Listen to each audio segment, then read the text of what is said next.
இலங்கை இராணுவத்தினரால அடித்து கொலை செய்யப்பட்டார் அப்படின்னு சொல்லி சந்தேகிக்கப்படக்கூடிய ஒரு இளைஞனுடைய சடலம் ஒன்று இன்றைய தினம் இலங்கையில தமிழர் பகுதியிலிருந்து மீட்கப்பட்டிருக்கின்றது. உண்மைக்குமே இந்த ஒரு சம்பவம் தற்பொழுது பெரும் அதிர்வலைகளை ஏற்படுத்தி இருக்கின்றதான் சொல்ல வேண்டும். காரணம், யாழ்ப்பாணம் செம்மணி பகுதியிலே உங்களுக்கு தெரியும், பல ஆண்டுகளுக்கு முன்னதாக இராணுவத்தினரால கொலை செய்யப்பட்ட மக்கள் அங்கு புதைக்கப்பட்டிருக்கிறார்கள் அப்படி என்று சொல்லி அகழ்வு பணிகள் ஆரம்பிக்கப்பட்ட அந்த ஒரு காலப்பகுதியில் தற்பொழுது அந்த அகழ்வு பணிகள் நடந்து கொண்டிருக்கின்றது. இப்பொழுது பாத்தீங்கன்னா 100க்கும் மேற்பட்ட எலும்புக்கூடுகள் அங்க இருந்து மீட்கப்பட்டு கொண்டிருக்கக்கூடிய இந்த ஒரு நேரத்தில் மற்றொரு இளைஞன் தற்பொழுது உயிரிழந்திருக்கக்கூடிய விடயம் என்றது அல்லது கொலை செய்யப்பட்டிருக்கக்கூடிய விடயம் என்றது பெரிய ஒரு பேசுபொருளாக இருக்கின்றது. தமிழ் மக்களிடையே பெரும் அதிர்ச்சியை ஏற்படுத்தி இருக்கின்றது. ஆகவே இந்த ஒரு சம்பவம் பற்றி தான் இந்த காணொலியில நாங்கள் மிக விரிவாகவே பார்க்க போகின்றோம். அந்த வகையில இந்த சம்பவத்தில் உயிரிழந்த அந்த நபர் யார், இந்த சம்பவம் தமிழர் பகுதியில் எங்கு நடந்திருக்கின்றது, அது மட்டுமல்லாமல் என்ன பிரச்சனை, என்ன நடந்து இந்த இளைஞன் உயிரிழந்தார் அப்படின்னு சொல்லி எல்லா கேள்விகளுக்குமான பதில்களை இந்த காணொளியில் நாங்கள் பார்க்கலாம். வணக்கம், நான் உங்கள் சங்கவி. வீடியோவை பார்த்து கொண்டிருக்கிற நீங்க யாராவது என்னுடைய சேனலை சப்ஸ்கிரைப் பண்ணாம பார்த்து கொண்டிருந்தீங்கன்னா சப்ஸ்கிரைப் பண்ணிட்டு பாருங்க. அப்படியே பக்கத்தில் இருக்கிற பெல் பட்டனையும் கிளிக் செய்து வைத்துக் கொள்ளுங்கள். அப்பதான் நான் போடுற வீடியோஸ் எல்லாமே உங்களுக்கு நோட்டிபிகேஷன்ஸா வரும். குறிப்பிட்ட இந்த விடயம் தொடர்பான விரிவான தகவல் என்று சொல்லி நாங்கள் பார்ப்போமானால், இன்றைய தினம் 2025ஆம் ஆண்டு ஆகஸ்ட் மாதம் 9ஆம் தேதியாக இருக்கின்றது. இந்த வேளையில முத்தையன் கட்டுக்குளம் இடதுகரை இராணுவ முகாமில் இருக்கக்கூடிய இராணுவத்தினரால தான் இந்த ஒரு இளைஞன் அடித்து கொலை செய்யப்பட்டதாகவும் அந்த இளைஞன் இன்றைய தினம் அவர் சடலமாக மீட்கப்பட்டதாகவும் செய்திகள் வெளியாகி இருக்கின்றன. அதே சமயம் பாத்தீங்கன்னா அவர் இராணுவ முகாமிற்குள் அவர்களால் அழைக்கப்பட்டு அங்கு சென்றார். அதன் பின்னராக அவர்களால் தான் தன்னுடைய சகோதரன் தாக்கப்பட்டு கொலை செய்யப்பட்டிருக்கின்றார் அப்படி என்று சொல்லி உயிரிழந்த அந்த இளைஞனுடைய சகோதரன் முறைப்பாடையும் வழங்கி இருக்கின்றார். அந்த அடிப்படையில் நடந்த விடயங்கள் என்னென்ன என்று சொல்லி நாங்கள் விரிவாக நோக்குவோமாக இருந்தால், முத்தையன் காட்டுல வசித்துக் கொண்டு வரக்கூடியவர் தான் இந்த எதிர்மன்ன சிங்கம் கபில்ராஜ் என அழைக்கப்படக்கூடிய 32 வயது இருக்கக்கூடிய இந்த இளைஞன். இவரை இளைஞன் என்று சொல்வதையும் விட நாங்கள் ஒரு இளம் குடும்பஸ்தர் என்று கூட சொல்ல முடியும். காரணம், அவருக்கு 7 மாதங்களே ஆன பிறந்து 7 மாதங்களே ஆன ஒரு குழந்தையும் இருக்கின்றது. அந்த வகையிலே தான் இந்த ஒரு இளைஞன் தற்பொழுது உயிரிழந்திருக்கின்றார். இப்படி இருக்கக்கூடிய இந்த சமயத்துல இவருடைய சடலம் இன்றைய தினம் மீட்கப்பட்டிருக்கிறது. 9ஆம் தேதி ஆகிய இன்றைய தினம் மீட்கப்பட்டிருக்கிறது.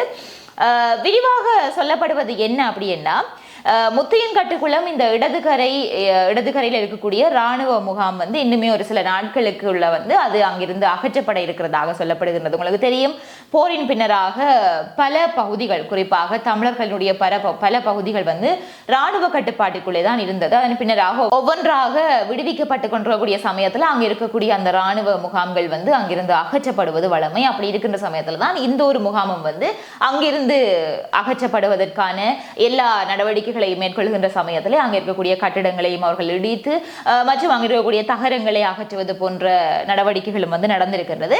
இவ்வாறு இருக்கின்ற இந்த சமயத்தில் அந்த தகரங்களை கழற்ற வேண்டும் அல்லது அந்த கழற்றியதன் பின்னராக அந்த தகரங்களை நீங்களே கொண்டு செல்லலாம் என்கின்ற மாதிரியாக அந்த பகுதியில் இருக்கக்கூடிய ஒரு இளைஞருக்கு தொலைபேசி அழைப்பு எடுத்து, ஒரு தொலைபேசி இலக்கத்திலிருந்து அழைப்பு எடுத்து இராணுவத்தினரிலிருந்து ஒருவர் பேசியிருக்கிறார். அதாவது உங்களுக்கு தெரியும், கூடுதலாக எங்களோட ஊர் பகுதிகளில் அங்கே இருக்கக்கூடிய யாராவது ஒருவர் அந்த பகுதியில் இருக்கக்கூடிய போலீசாருடனோ அல்லது இராணுவத்தினருடனோ கொஞ்சம் நட்புறவுடன் இருப்பார்கள். அப்படியாக இருக்கக்கூடிய ஒருவருக்கு இராணுவத்தினரிடமிருந்து தொலைபேசி அழைப்பு வருகின்றது.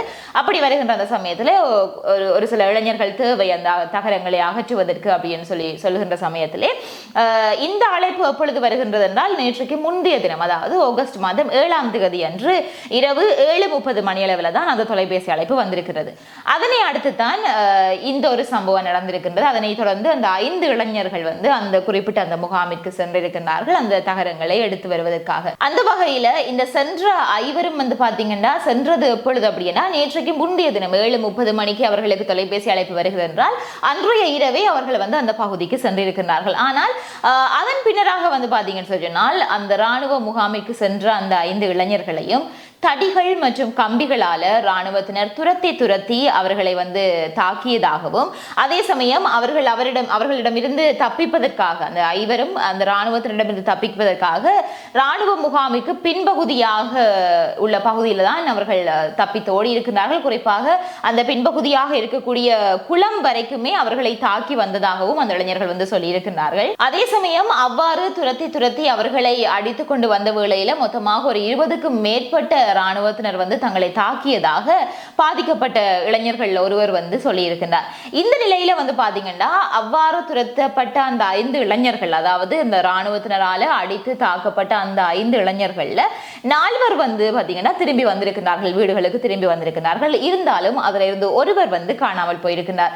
ஒட்டுமொத்தமாக பார்க்கின்ற பொழுது நேற்றைய நாள் முழுவதுமாகவே அவரை காணவில்லை.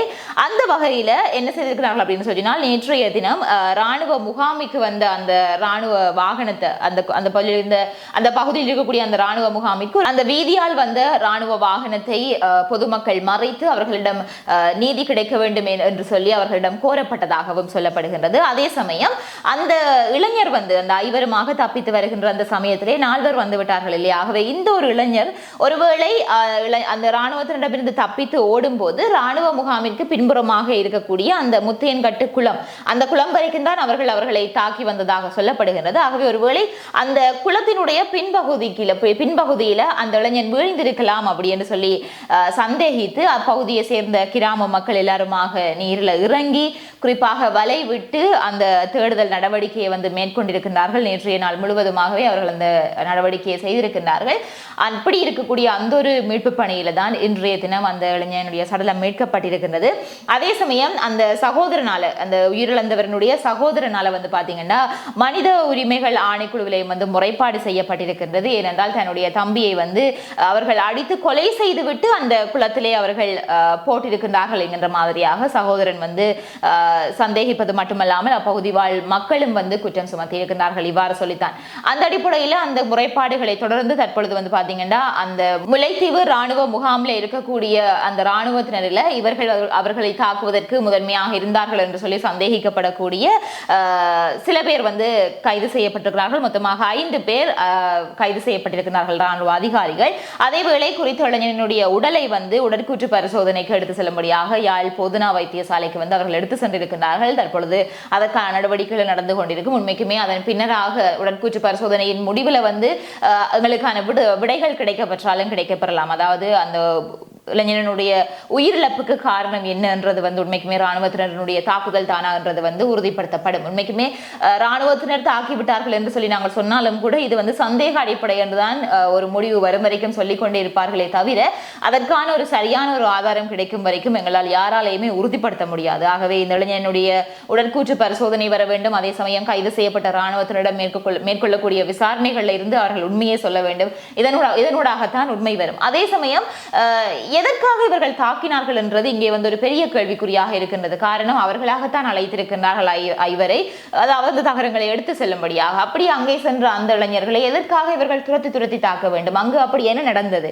இது போன்ற விடயங்கள் எதுவுமே இன்னுமே வெளிவரவில்லை. அப்படி என்னதான் அங்கே நடந்திருந்தாலும் அவர்களை அடிக்கிறதுக்கான உரிமையை இங்கு யாருமே எவருக்குமே கொடுக்கவில்லை. அது மொழி பேசுபவராக இருந்தாலும் ஒருவர் யாரை வேண்டுமானாலும் அடித்துவிட்டு செல்ல முடியும் என்றது கிடையாது. அது மனித உரிமைக்கு எதிரான ஒரு விடயம். அப்படி இருக்கின்ற சமயத்திலே அங்கு என்ன ஒரு சம்பவம் நடந்திருந்தாலும் ராணுவத்தினர் அந்த இளைஞர்களை தாக்கியது என்றது தவறான ஒரு செயல். ஆனாலுமே எதற்காக அந்த சம்பவம் அங்கே நடந்தேறியது என்றது இன்னுமே வெளிவரவில்லை. ஆகவே விசாரணைகளினூடாக அந்த விடயங்கள் வெளிவரலாம். குறிப்பிட்ட இந்த சம்பவம் பற்றிய உங்களுடைய கருத்துக்கள் என்றதை கருத்து பருவிலை பகிர்ந்து கொள்ளுங்கள். அதே சமயம் உண்மைக்குமே இந்த ஒரு சம்பவம் என்றது தமிழர் பகுதியில் தற்பொழுது பெரும் அதிர்வலைகளை ஏற்படுத்தி இருக்கின்றது. மீண்டுமாக இவ்வாறான சம்பவங்கள் தலையோங்கி விட்டதா, மீண்டுமாக ஆரம்பித்து விட்டதா என்று சொல்லி பலருமே கேள்வி கேட்டுக்கொண்டு வருகின்றார்கள். ஆகவே உங்களுடைய கருத்துக்களை நீங்கள் பகிர்ந்து கொள்வது மட்டுமல்லாமல் இந்த காணொலியையும் ஏனையவர்களுக்கு பகிர்ந்து கொள்ளுங்கள். குறிப்பிட்ட அந்த விடயம் தொடர்பாக சில பேருக்கு என்ன நடந்தது அப்படின்னு சொல்லி தெரியாமல் இருக்கலாம்.